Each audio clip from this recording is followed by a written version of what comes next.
हिंदी साहित्य के इतिहास को कई भागों में बांटा गया। जितने भी विद्वान रहे हैं उन्होंने एक समय निर्धारित कर दिया कि इस वर्ष से लेकर के इस वर्ष तक हिंदी साहित्य है। उसमें भी आधुनिक काल के बारे में लोगों ने बताया और जितना बताया उतना ही हम पढ़ते आ रहे हैं। पर ऐसा नहीं है कि जो सीमा निर्धारित हो गई या अंतिम बार जिन्होंने हिंदी साहित्य लिखा या हिंदी साहित्य की चीज़ों को इकट्ठा किया वहीं तक ही सीमित हो। साहित्य सृजन सदा से चलता आ रहा है, चलता रहेगा। कुछ ऐसे प्रतिष्ठित साहित्यकार हैं जिन्हें हम आज भी साहित्य में पढ़ते रहे हैं, पाठ्यक्रमों में पढ़ते रहे हैं। पर कई ऐसे साहित्यकार हैं जिनकी साहित्य रचना बहुत उच्च कोटि की है पर इन्हें किसी के पाठ्यक्रम में शामिल नहीं किया गया है। केवल पाठ्यक्रम में शामिल कर लेने से ही साहित्य धनी होगी या साहित्यकार विभूषित होगा, यह आवश्यक नहीं है। साहित्य की दुनिया में एक और सबसे महत्वपूर्ण जो कड़ी है वह है महिला। महिला और पुरुष का भारत के साहित्य ही नहीं, भारत की संस्कृति में भी समान रूप से योगदान है। वर्तमान साहित्य में या यह कहने अभी आधुनिक काल का जो समय चल रहा है, इस समय में भी बहुत ऐसे साहित्यकार हुए हैं जिन्होंने हिंदी साहित्य को अपनी रचनाओं से, अपनी कलाकृतियों से समृद्ध किया है और कहीं ना कहीं समाज पर उनके साहित्य का छाप पड़ता ही है। अगर हम देखें तो कहा जाता है या देवी सर्वभूतेषु मातृ रूपेण संस्थिता, अर्थात पूरे भूतल में या फिर पूरे ब्रह्मांड में मातृ रूप की चर्चा है या मातृ रूप समाहित है।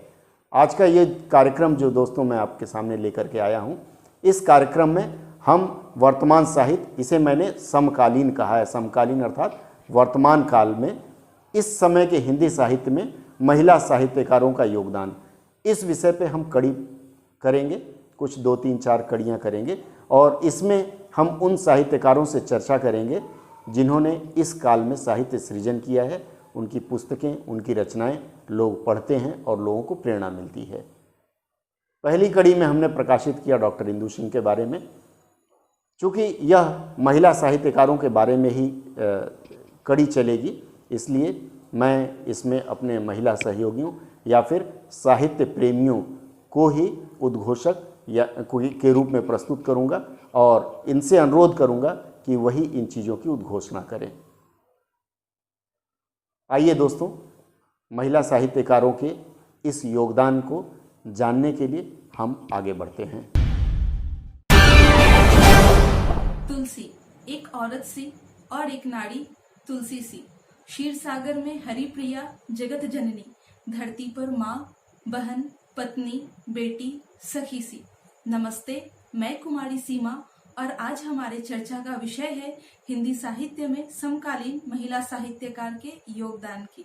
यूं तो 21वीं सदी के साहित्यिक परिदृश्य में नारी विषयक चिंतन ने अब निर्णायक स्थिति अख्तियार कर ली है।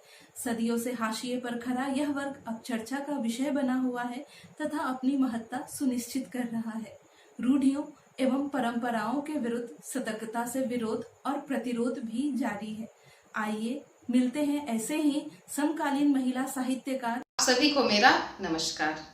जैसा कि मेरी सहयोगी सीमा ने आप सभी को बताया कि हिंदी साहित्य में महिला साहित्यकारों ने अपना वर्चस्व स्थापित कर लिया है, इसका एक उदाहरण स्वयं इंदु जी हैं, जिनके विषय में हम सभी ने अभी सुना।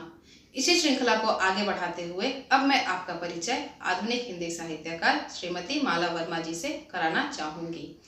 ये एक अत्यंत जीवंत एवं प्रभावशाली व्यक्तित्व वाली महिला हैं। इनका जन्म वर्ष 1956 में बिहार में हुआ, परंतु वर्तमान में ये पश्चिम बंगाल राज्य के उत्तर 24 परगना जिले के हाजीनगर प्रांत में रहती हैं। विज्ञान से स्नातक करने के पश्चात भी इनकी रुचि साहित्य में बनी रही। इनकी रचनाओं ने हिंदी साहित्य संपदा को और भी समृद्ध बनाया। इन्होंने कई कविताएं, कहानियां एवं यात्रा वृत्तांत लिखे, जिनमें लघु कथा संग्रह थोड़ी सी हंसी, काव्य संग्रह अम्मा पापा, यात्रा वृत्तांत मलेशिया, सिंगापुर, थाईलैंड आदि शामिल।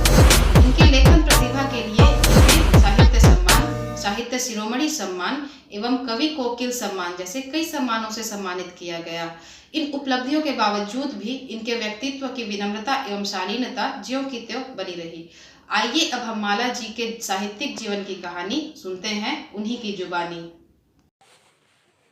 मैं माला वर्मा आप सब सुनने वालों को नमस्कार करती हूँ। बंगाल के उत्तर 24 परगना जिले में स्थित हाजीनगर में रहती हूँ। हुकुमचंद जूट मिल के कैंपस में कई दशक से हूँ। यहाँ मेरे पति दुर्गा दत्त वर्मा मेडिकल ऑफिसर हैं।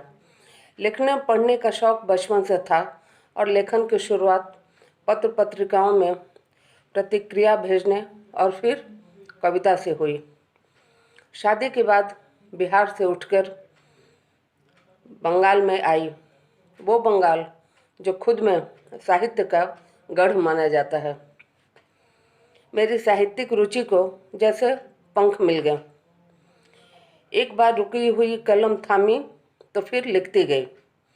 कविता से फिर कहानियाँ, लघु कथा, व्यंग, बाल साहित्य, हाइकू, समसामयिक लेखन पर भी कार्य किया। सबसे बड़ी उपलब्धि रही मेरी प्रथम कहानी संग्रह बसेसर की लाठी का लोकार्पण तत्कालीन प्रधानमंत्री श्री चंद्रशेखर जी के हाथों कोलकाता के महाजाति सदन में संपन्न होना। मेरी अब तक 29 किताबें आ चुकी हैं, जिनमें कई कहानी संग्रह, कविता संग्रह, लघु कथा संग्रह तथा कई साझा संकलनों में रचनाएं छपी हैं। 2 किताबों का संपादन भार भी संभाला है। सबसे ज़्यादा मेरी किताबें जिस विधा में आई हैं वो यात्रा संस्मरण पर है, यानी 14 किताबें और 6 पांडुलिपि यात्रा पर तैयार रखी हैं। इसके अलावा कहानी, लघु कथा और कविता, हाइकू पर भी पांडुलिपि बिल्कुल तैयार है। इस साल मेरी बहुत किताबें आ सकती थीं, लेकिन इस कोरोना महामारी ने ब्रेक लगा दिया। फिर भी लेखन का काम बदस्तूर जारी है, उसे कोरोना नहीं रोक सकता। संयोगवश इस जिंदगी में विदेश यात्रा करने का मौका मिला और ढेरों विदेश यात्रा से जुड़ी किताबें लिख डाली। आप इन्हें ज़रूर पढ़िए, आपको ज़रूर पसंद आएंगी। इस विधा में किताबें कम हैं, इसलिए प्रयासरत हूँ कि ज़्यादा से ज़्यादा इस दिशा में कार्य कर सकूँ ताकि दूसरे लाभान्वित हों। मेरे अब तक के साहित्य लेखन में मेरे डॉक्टर पिता तथा मेरे पति का हमेशा सहयोग व प्रोत्साहन मिला। मेरी किताबें वैसे तो कई जगह से छपी हैं, लेकिन अधिकांश किताबें ब्रजभूषण गुप्ता जी ने अपने भूषण प्रकाशन से निकाली हैं, जो यहीं करीब ही रहते हैं। मेरी ताज़ा किताब अफ्रीका महादेश में स्थित केन्या के ऊपर आई है, जिसे सजाने संवारने का समस्त कार्य नंदलाल साव जैसे नवयुवक ने किया है। इसी कड़ी में मेरे एक अजीज शुभचिंतक डॉक्टर विनय कुमार शुक्ल हैं, जो मुझसे उम्र में काफ़ी छोटे हैं, लेकिन साहित्यिक अनुभव में काफ़ी पारंगत।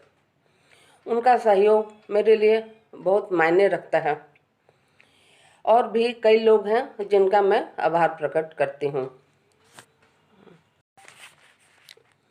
मेरे लिए ये कहना मुश्किल है कि किस विधा में लिखकर मुझे ज़्यादा आनंद आता है, क्योंकि हर विधा ही मुझे कुछ न कुछ लिखने के लिए उत्साहित करती है। साहित्य लेखन की एक लंबी अवधि बीत रही है, ढेरों किताबें निकल गई हैं, फिर भी लगता है ये तो बहुत कम है, अभी बहुत कुछ लिखना बाकी है। और यही सकारात्मक सोच मुझे दोगुने उत्साह से भर देती है। लेखनी को विराम देने की निकट भविष्य में मेरी कोई उम्मीद या कोई योजना नहीं है। आप सबसे रूबरू होकर अच्छा लगा। कहना तो बहुत कुछ था, लेकिन अब इसे यहीं विराम देती हूँ।